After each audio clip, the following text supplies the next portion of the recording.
each beetle, and this way you don't have to keep buying these skeletal warrior and the rod of necromancy, and you can gain so much more of an advantage with your nuking and stuff. And that way you only have to get like dark ritual once, and the rest you can focus on getting Nova and frost armor.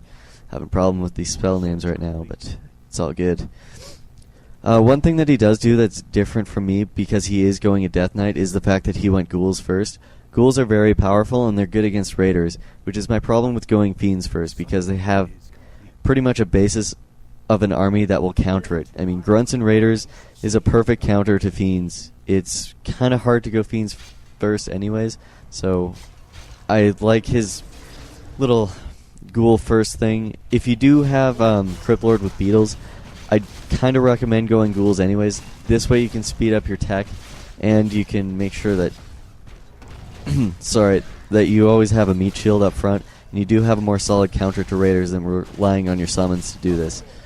So right now the Frost Aura, or Armor, not Aura, is really owning up his heroes, especially because of the Blade Master. He won't be able to do enough damage to really snipe down the Lich pretty quickly, especially with the raiders and the grunts. And all you really have to do is let it go on autocast and let your Obsidian statue really heal you up as you do this.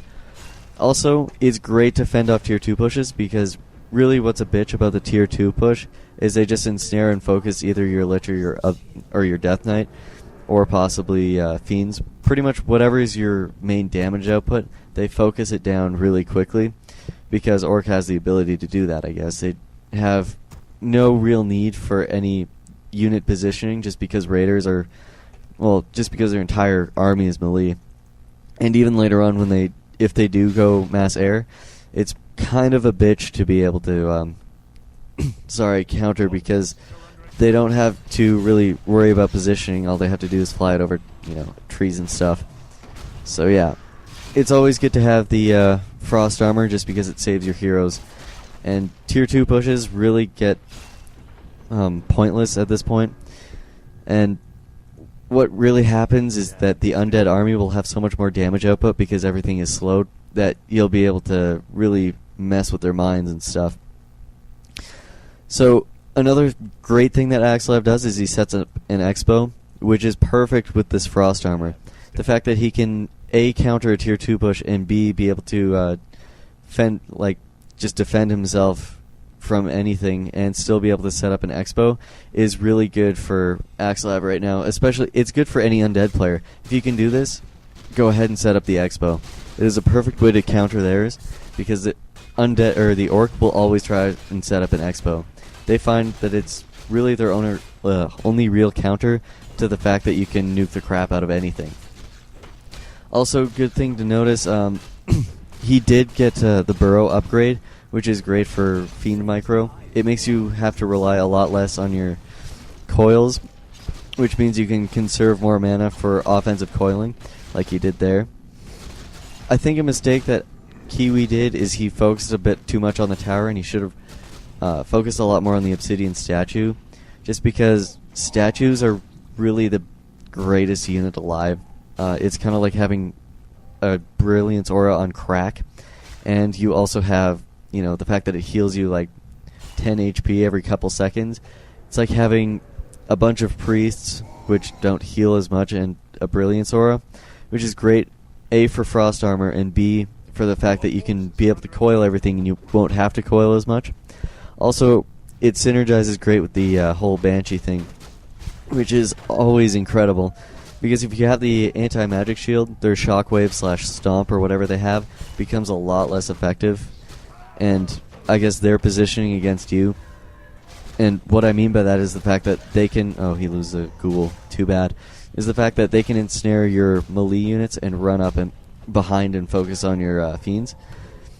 It's good to have a way to avoid this. And all they will have now is ensnare as opposed to stomp, which is really the easiest thing to do. You run your TC up front and you hit T and everything's stunned.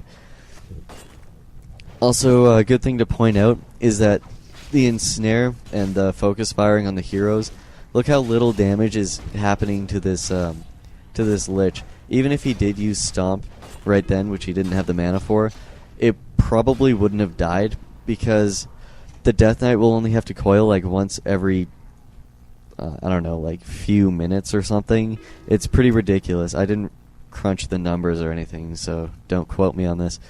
But it just, there's so little damage output being done on the Lich that you really have to change your army composition just to be able to hero snipe, which is really like Orc's main point of, you know, what really is a bitch against Undead, just because they can ensnare and use their entire army to focus you because everything has about 800 HP.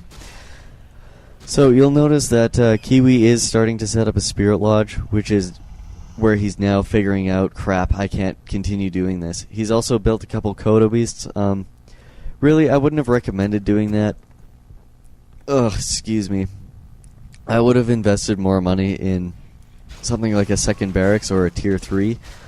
Tier 3 is great because then you can get the Troll Berserkers and you can get Ancestral Spirit, which is great, just because you can re-heal all of your Spirit Walkers and just get a bunch of them.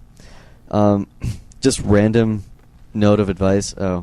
Kiwi did something stupid and he kind of attacked the Undead for no reason. Lost a couple raiders doing it. Smart move by ensnaring BT dub. Anyways, what I was going to say is that just for random notice, if you do use Spirit Walkers and Tauren Chieftain, great thing to do is if you have weak Tauren, just like kill it off and then use Ancestral Spirit. It's pretty much like getting free heal. You don't have to purchase any salves. You don't have to use any hero healing wave, which is really your only healing ability that Orc has as a hero. And you don't have to use, I guess, I don't know, if you have like healing wards, it's kind of a weird army composition in the end.